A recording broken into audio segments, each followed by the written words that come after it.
mateys. Today, we have treasure.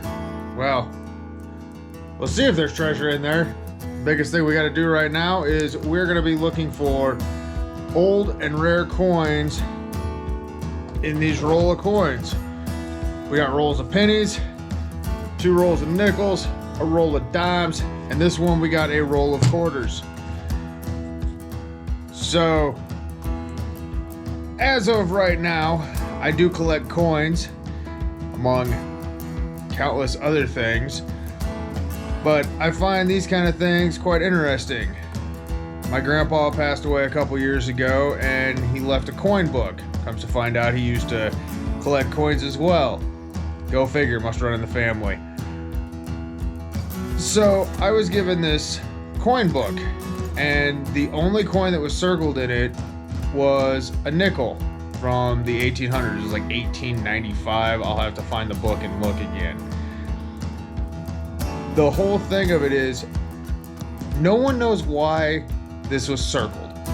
No one knows why this was the coin he was specifically looking for. There's a ton of mystery, so the thing surrounding it is my goal to find this damn thing. I'm gonna keep randomly doing this. It's easy to go put 20 to 25 bucks, get some spare change around the house. Any coin that I find, wheat pennies, old nickels, old dimes, old quarters, bicentennial quarters. You just take your other change and you replace it. Pretty simple. So without further ado, and any more of my boring ass speeches, we will get to the video and see if we can find any treasure this go around. Starting off here with the roll of nickels.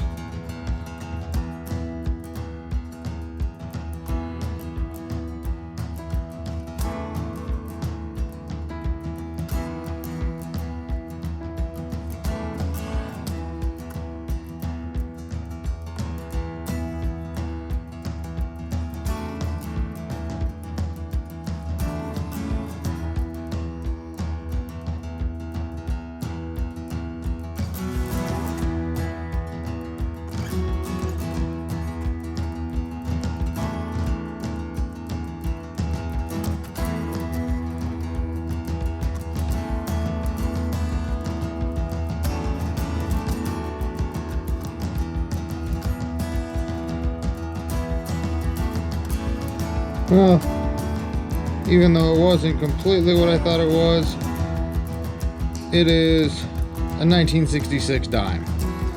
Doesn't have any real silver content, but it is the oldest dime I found out of all of them.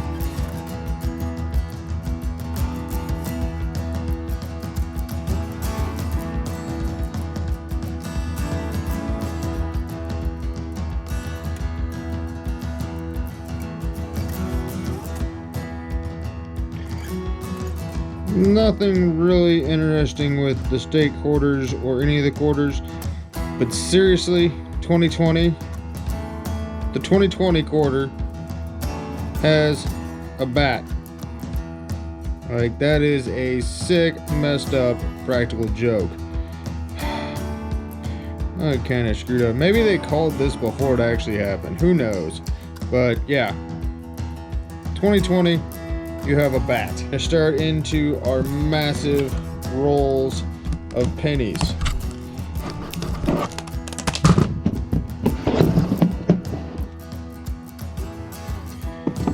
Hopefully, we can get a few wheat pennies out of these. Maybe something older, some Canadian pennies. Let's go ahead and find out what we've got coming to you. While going through all these coins, after the final process, we ended up getting 3 of these 2009 Abraham Lincoln pennies. And the only reason I pulled these is out of $5 worth of pennies, I only found 3 of them. I I haven't been able to find very many of them. Not 100% sure on everything about it, but I will do more research in this matter. The reason they caught my fascination was all the other ones have the monument on the back, or they say 1 cent. These ones have a completely different picture, and as seen from the pictures above, then you will see the difference in them. The other ones that I pulled, I only found 2 wheat pennies, and one, as you can see, has been smashed on the side, but it was from the Denver Mint. The other one was from 1956.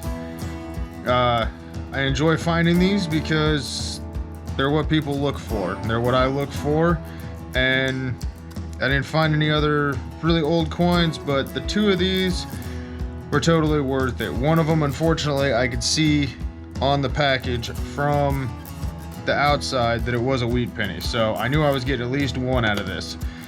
So 2 out of $5, that's not bad. Ended up getting a few other pennies that I gotta look at. They just look kind of odd, like some mint marks and everything. These 2 I found unique and actually really interesting, for the simple fact that they were 1957 nickels. And the reason I found them as interesting is I've only had 2 rolls of nickels in this whole thing. Yeah, 2 rolls. And the fact that I got 2 1957 from the same mint is, to me, truly cool, because how do you know when the last time those 2 were together? The fact that they're, 1957, that's, oh geez, that's a long time. Can't even do math right now in my head. The other one that I found was a 1963 nickel. The reason I pulled it has a higher silver content. It's 90% silver. That's why I pulled that one. This one is a 1946. Okay, it's pre-1950. That already puts it at, let's see, 50 to 2000. That's 50 years. And then you got another 20 years. So that's well over 70 years old. That's really cool. That's a nice piece of history that I have now. 1946 nickel. The other one was 1964. The last year they minted them with silver. So this one also has a higher silver content, and that is why I pulled that one. The last of the nickels are the ones that I got. 2 with the buffalo on the back from, let's see, yeah, 2005. So the 2 with the buffalo, that was kind of when they redid those. I enjoy those things. We got a 2004 nickel with the Lewis and Clark expedition on the back. There's a whole set of these that I'm working on trying to get. I'll have to do more looking in my collection to see how many of these I actually have. This one was another 2005. No, 2004, my mistake. This one has the Louisiana Purchase that we still haven't paid for in full. To each their own. I have it on a coin now. This one is the Lewis and Clark. I guess this was the whole Lewis and Clark expedition series. Because everyone has it. This one says Ocean in the View. All the Joy. Lewis and Clark, 1805. Oh, that's why they did it. These are the 2000. This is the 200 years since they did it. So I got a few of those. So thanks for watching this video on a pirate guy trying to find old coins and rare coins.